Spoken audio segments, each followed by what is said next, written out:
Oui, Édouard Philippe a présenté et défendu hier ses propositions sur l'immigration avec son mantra « reprendre le contrôle ». Mais finalement, ces mesures sont accueillies avec frilosité. Oui, alors, hormis la parole officielle, parce que toute la majorité officiellement de la République En Marche dit c'est formidable, soit c'est trop pour la gauche, les associations, notamment sur les quotas, le délai de carence, l'accès aux soins, le raccourcissement de 12 à 6 mois pour l'aide médicale d'État.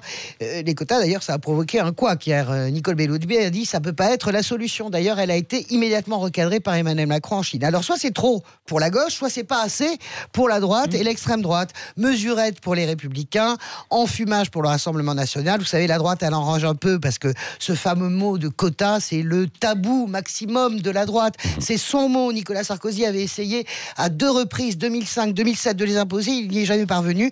C'est compliqué aujourd'hui pour la droite de critiquer. Quant à Marine Le Pen, elle joue sur du velours. Qu'est-ce que vous voulez? L'immigration, c'est son sujet.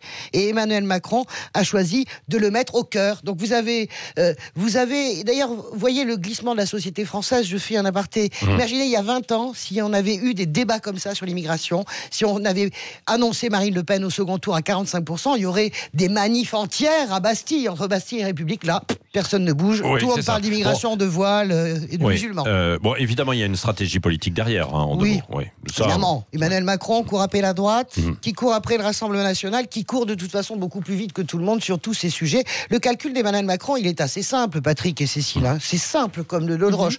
Il pense que la gauche lui est acquise, que de toute façon, au second tour, la gauche arrivera, petit doigt sur la couture du pantalon, pour faire barrage au Rassemblement National. Donc, il se dit, la gauche, quoi qu'on lui fasse, elle viendra.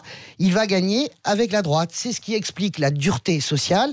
C'est ce qui explique également la dureté sur ce thème volcanique qu'est l'immigration.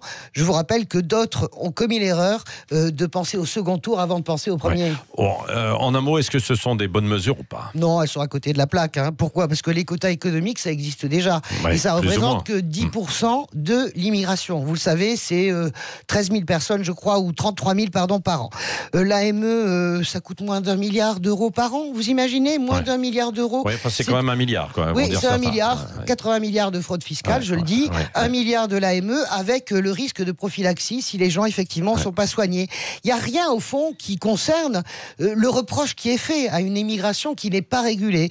Qu'est-ce qu'il fait Macron? Il joue avec les symboles, il joue électoralement. Moi, je dirais qu'il joue à l'apprenti sorcier, car, attention, sujet social maltraité, sujet volcanique, immigration maltraité, on risque l'accident industriel, vous voyez, en 2022, je crois. Merci Françoise de Goivre, restez avec nous. Le petit déjeuner de l'actualité, ce sera tout à l'heure avec vous et Christophe Bordet, notamment, à 8h45. Avec Elisabeth, oui.